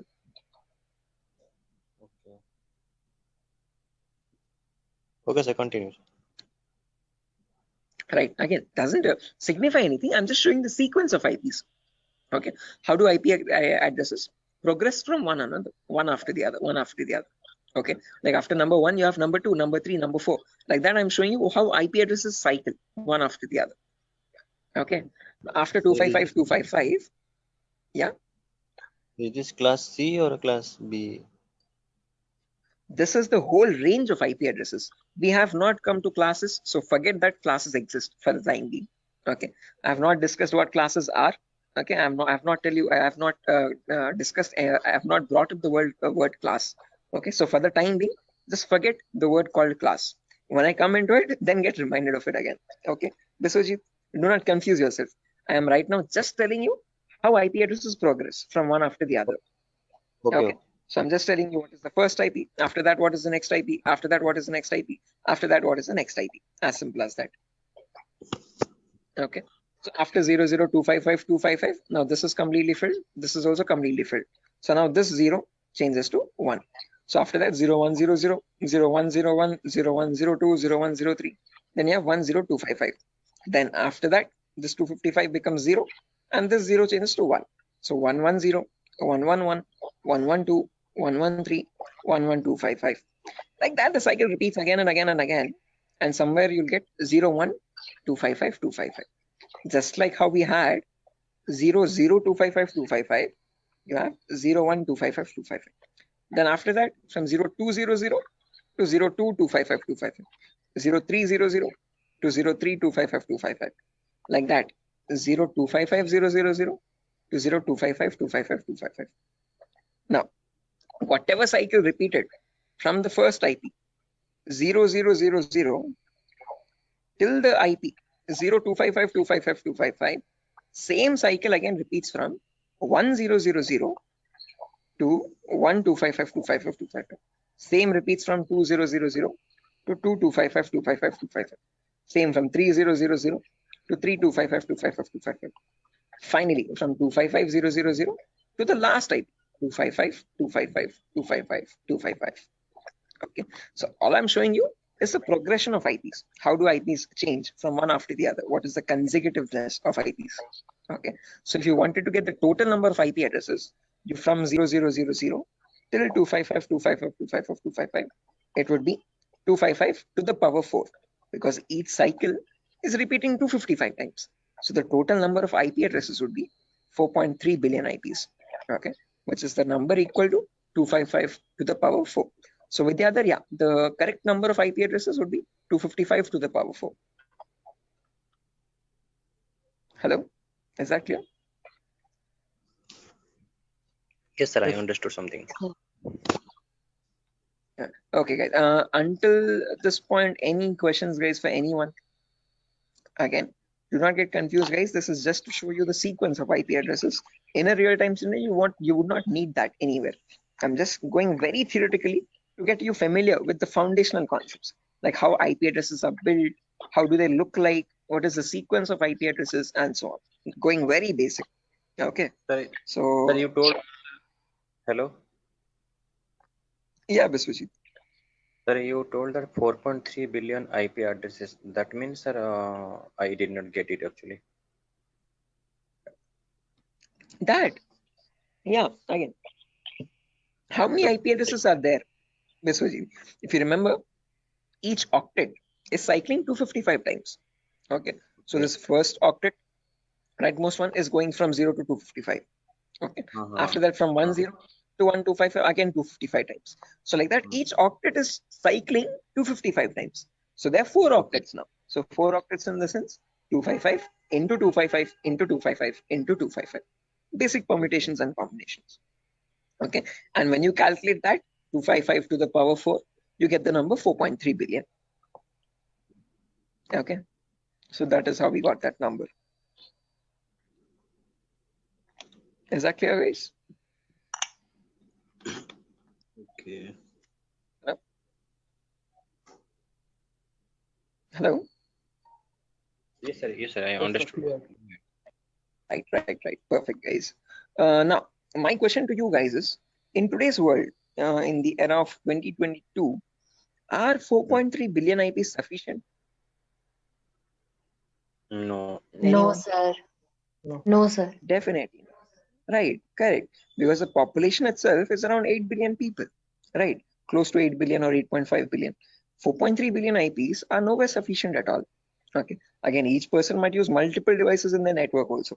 Okay. So that is why, to come up as a solution, they made these IPs into 2 different parts. Okay. Solution number 1 was they divided these IPv4 addresses into, again, 2 categories. One, something is known as public IPs, and there's another category called private IPs. Okay. This categorization, okay, or division of IPv4 into public and private IPs is known as NATing, network address translation. Okay, when they knew that this solution is also not working out, this might also still cause the IPs to go extinct, then they came up with another set of IP addresses known as the IPv6 address, guys. Okay, so not just IPv4, there's another version as well called IPv6 address, and these are 128-bit addresses. What we are seeing until now is just a 32-bit address. 128 in the sense 4 times the size, bit length size of IPv4. Okay, but in that you have trillions and trillions of IPs. Okay, not billions, but trillions. Okay, so we'll discuss IPv6 on a later date. Okay, but in today's class, we'll end it with public and private IPs. So let's try to understand what these public IPs are and private IPs are. Okay, so public IPs are the IPs given to you by your internet service provider. So in our home, we might have different broadband connections. You could be using Act FiberNet or Airtel or Tata Docomo or BSNL.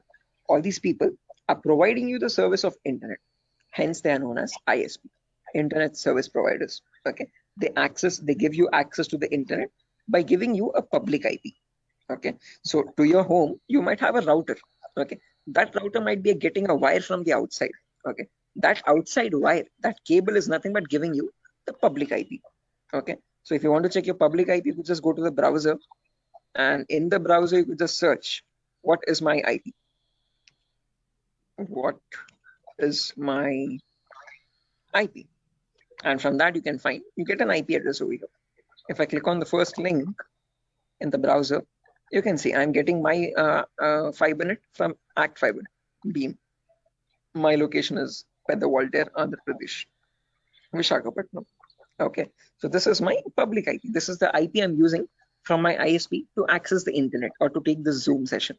Okay, locally in my network, now I have multiple devices. I have my phone, I have my laptop, I have my smart TV, I have my smartwatch, and so on. So these devices internally or locally also need IP addresses. What they use in a local network, in an intranet, is known as a private IP. So private IPs are the IP addresses provided locally in a network. Okay, so this can be given manually by you, by the network admin, or they can be given automatically as well from a DHCP server. Now, don't worry what this DHCP server is. We'll discuss about it in tomorrow's class. But one important thing to note is public IPs are used for connecting to internet. Private IPs are used in a local intranet. Intra is nothing but a local network, a small indigenous your house network or home network. Okay, so if I just draw this out to show you much clearly, let's say over here, this is my ISP. I hope the drawings are visible, guys. This could be my ISP, internet service provider. Okay, and I have my house over here in Vishakhapatnam somewhere. Okay, in my house I have multiple devices. I have my phone, I have my laptop, I have my smart TV, and I have my Wi-Fi router also. Okay, this router is getting a connection from the ISP outside externally. Okay, this is nothing but my public IP. Okay, this is the public IP part.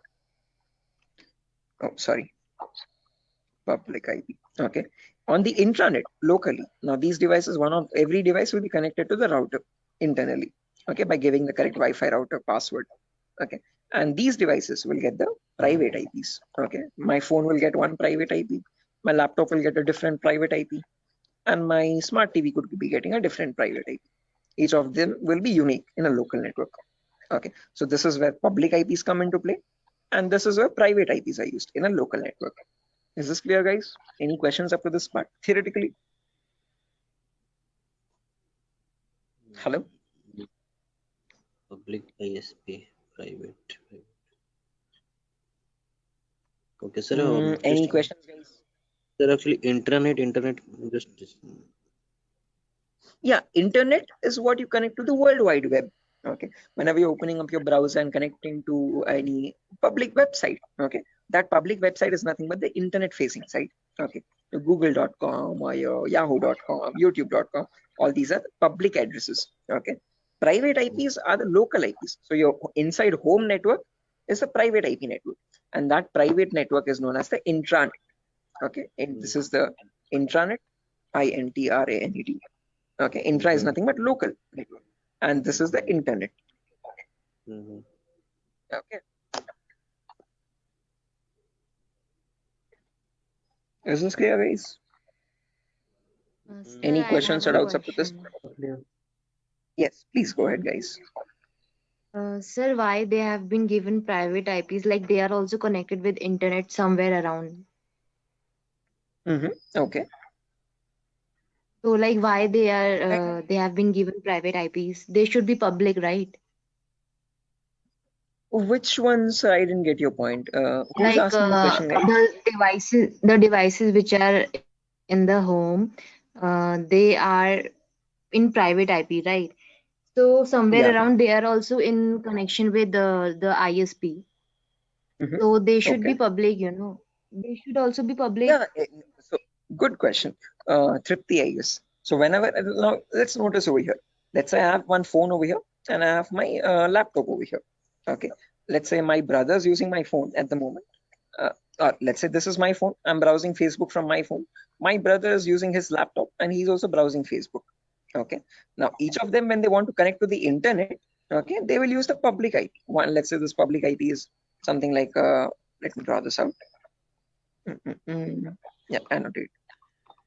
Let's say over here, my public IP is something like 1.2.3.4. Okay. Now, whenever we want to connect to facebook.com, we will use our public IP that we are getting from our ISP 1234. And using that IP, we will go and contact Facebook.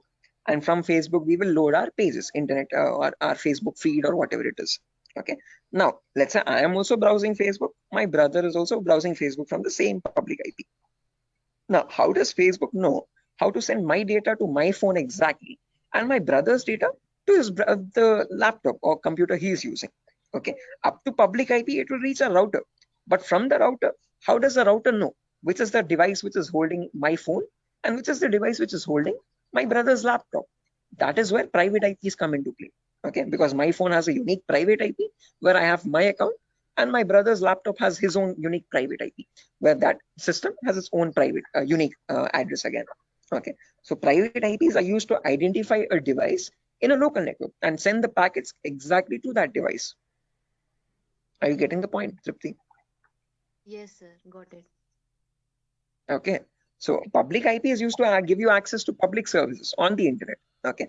But let's say in a local network. So when you're connecting to your Wi-Fi router to access facebook.com, your packet from your phone will always reach router first. From the router, so sorry for that. From the router, it goes to Facebook server, public server. But when it is coming, when the response is coming back, it comes to router with the public IP. From that public IP, how does it know where to go? How does it know which device to connect? Because in your same Wi-Fi network, there can be many devices, multiple devices at the same time, right? For that local network connection, there is where we'll be using the private IPs, importantly, in a local network to give identity to each device in a local intranet private network. Is that clear, guys? Yes, sir. Right. Sir, I have a question. Yes. Sir, can we change a private IP address by ourselves?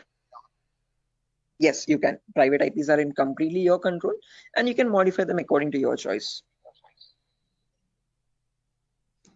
There was another question in the chat. But why you free subnetting?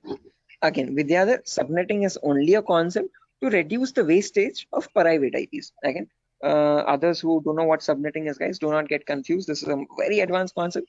We don't need to go into that depth of networking. Okay, but subnetting is where you can divide one class into multiple classes. So with the others, just to give you this answer, okay, others, just ignore this. Okay, this is you could say gibberish for you for the time being. Okay, so with the other, let's say I have 50 devices in my network, but I'm using class C. Okay, so now if I have my let's say in my organization there are two departments, one is accounting and one is sales. Okay, accounting needs 50 IPs, sales needs 50 IPs. Okay, the smallest class I can use is class C address, but in class C we can connect 255 devices. So if I remove 50 IPs from that, remaining 150 how many remaining 205 IPs are going wasted over there. So what I can do is I can break that class C into much more smaller subnets. Okay, so I can make it into two subnets where in each subnet I have again 122 devices. Okay, if I want, I can break that into 4 subnets again, where each will have again 64 IP addresses. Okay, so subnetting is just use when you want to break down smaller classes and see to it that you're not wasting IP addresses. Okay, so what I can do is I can break this class C into 4 subnets. Okay, with each 62 devices. Yeah, Vidyadhar. Sir, actually, I have a question that it is not correct or that we are saying that we are wasting IP addresses or anything else, because sir, we have many IPs. We can use it. You can, you definitely can. Okay, but just to not get confused, let's say addresses are wasting. Sorry. Well, let's say you have you have yes, 255 different networks, guys. Okay, you have 255 departments. Okay, so for each department you have allotted each network 192.68.0, 192.68.1, 192.68.2. Okay, like that, and in each network you're only using 50 IPs there. Okay, Now let's say you wanted another department, 256th department there. Okay. Now can you use any of the previous networks? Because all of them are already used up from 190 to 160, 0th network till the 255th network.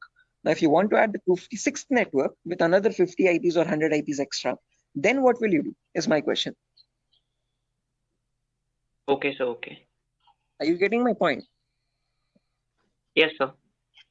Okay, so just like that, it's not like you're spending money or anything, or no, you're not what do you say, giving any charges for the IPs that you're wasting. Okay, but just so that you have more IPs, free IPs left out, which you can allot for future services or future users. That's what I'm talking about, not wasting IPs. Okay, I guess this is Vidyadhar only who's asking the question. Sir, Tarzan here, sir. Oh, okay, Tarzan, sure. I hope this is clear. Sir, hello. Yeah, guys. Biswajit. Sir, actually, I'm unable to get the concept of private and public, because public, you are connecting to a public server like Facebook. You are all are connecting to Facebook. So, Okay. And they are trying to access.